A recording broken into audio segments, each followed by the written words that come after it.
ഈ ഗാന്ധി എന്ന പേര് സംഘപരിവാറിന് വളരെ അസ്വസ്ഥതയുണ്ടാക്കുന്നതാണ്. നെഹ്റുവിനെയാണ് പലതും പറയുന്നതെങ്കിലും നെഹ്റുവിന് പിന്നിൽ മഹാത്മാഗാന്ധി എന്ന് പറയുന്ന ഈ രാജ്യത്തിൻ്റെ രാഷ്ട്രപിതാവ് ഉണ്ടായിരുന്നു എന്നുള്ളത് ചരിത്രം വായിച്ചു നോക്കുമ്പോൾ എവിടെയും മനസ്സിലാവുന്ന യാഥാർത്ഥ്യമാണ്. ഈ മഹാത്മാഗാന്ധിയെ കൊന്ന ആളിന് വലിയ പരിവേഷം നൽകാനും അയാളെ പ്രതിഷ്ഠാബിംബമായി പല സ്ഥലത്തും പ്രതിഷ്ഠിക്കാനും എല്ലാ മാർഗങ്ങളും മാധ്യമങ്ങളും അവരുപയോഗിക്കുന്നുണ്ട്. അതുകൂടാതെ സവർക്കറെ അടക്കം വീർ സവർക്കറാക്കി ഒക്കെ ആഘോഷിക്കുന്നുണ്ട്.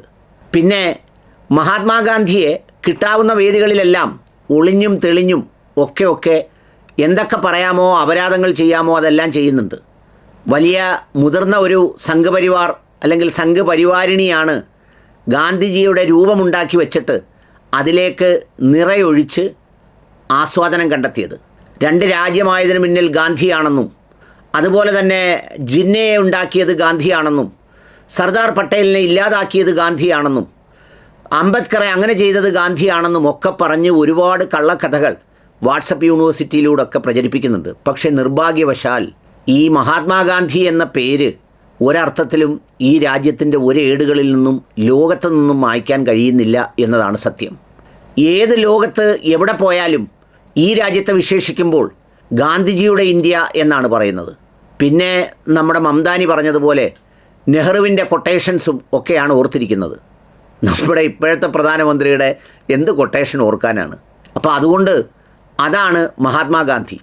ഈ മഹാത്മാഗാന്ധി എന്ന ആശയവും പേരും അതുപോലെ തന്നെ ആ പ്രവർത്തനങ്ങളുമെല്ലാം ഭാരതീയരുടെ മനസ്സിൽ അല്ലെങ്കിൽ വരുന്ന തലമുറകളുടെ ഒക്കെ മനസ്സിൽ ജീവിക്കുന്നത് ഒരർത്ഥത്തിലും മാറ്റാൻ കഴിയുന്നില്ല.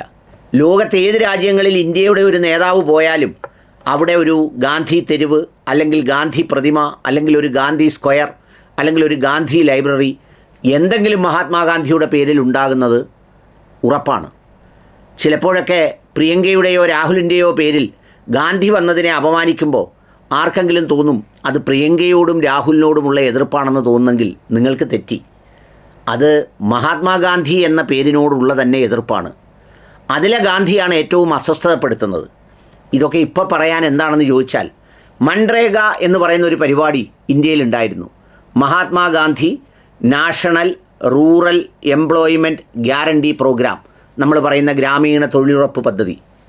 ഇന്ത്യയുടെ ഗ്രാമങ്ങളെ മാറ്റിമറിച്ച പദ്ധതി, പട്ടിണിപ്പാവങ്ങളായ സ്ത്രീകൾക്ക് തൊഴിൽ നൽകിയ പദ്ധതി. ഒരുപക്ഷെ സ്വാതന്ത്ര്യാനന്തരം സമീപ ഭൂതകാലത്ത് കണ്ട ഏറ്റവും മാതൃകാപരമായ ദാരിദ്ര്യ നിർമ്മാർജ്ജന ഗ്രാമവികസന പരിപാടി എന്ന് പേരെടുത്ത ഈ പദ്ധതിയുടെ ബഡ്ജറ്റ് വിഹിതം ഗണ്യമായി വെട്ടിക്കുറച്ചു. ഒരുപാട് നിയന്ത്രണങ്ങൾ കൊണ്ടുവന്നു, പണിയില്ലാതാക്കി. ആ പണിയില്ലാതാക്കുന്നതിൻ്റെ ഒക്കെ കാരണം ആ കോസിനോടുള്ള പ്രശ്നമല്ല, ഇത് UPA സർക്കാർ കൊണ്ടുവന്നതാണെന്നും ഇതിനകത്ത് മഹാത്മാഗാന്ധി എന്നുള്ള പേരുണ്ട് എന്നുള്ളതുമാണ്. അത് പരിഹരിച്ച് ഒരു ഉത്തരവിറങ്ങിയിരിക്കുന്നു. Viksit Bharat guarantee for Rozgar and Ajeevika mission എന്ന് പറഞ്ഞിട്ട്, എന്ന് വെച്ചാൽ ഗാന്ധിജിയെ അതിൽ നിന്ന് ഒഴിവാക്കി. Mahatma Gandhi national rural employment guarantee പ്രോഗ്രാമാണ് മൻറേഗ. ആ മൻറേഗയിൽ നിന്ന് ഗാന്ധിജിയെ എടുത്ത് മാറ്റി അജീവികയും വികസിതും അവികസിതും എല്ലാം കൂടി ചേർത്ത് വേറൊരു പേരിട്ടു. എന്താണ് ഗാന്ധിജിയോടുള്ള കലിപ്പെന്ന് ചോദിച്ചാൽ അത് ആ മുട്ടയടിച്ച കണ്ണാടിയിട്ട രൂപത്തോടുള്ള കലിപ്പല്ല, അത് മുന്നോട്ട് വെച്ച ആശയങ്ങൾ ഇന്ത്യയിൽ ഇല്ലാതാക്കുന്നതിനുള്ള നിലപാടാണ്. അങ്ങനെ ആശയങ്ങൾ ഇങ്ങനെയൊക്കെ ചെയ്യുമ്പോൾ ഇല്ലാതാവുമെന്നാണ് ഈ വിഡ്ഢിത്തരം കാണിക്കുന്നവർ വിശ്വസിക്കുന്നത്. പക്ഷേ ഇന്ത്യയുടെ മനസ്സിൽ ഗാന്ധിജിക്ക് മരണമില്ല, അല്ലെങ്കിൽ ഗാന്ധിജിയെ മഹാത്മാഗാന്ധിയെ മറക്കുന്ന ദിവസം ഇന്ത്യ പൂർണ്ണമായും മരിച്ചു കഴിഞ്ഞിരിക്കും.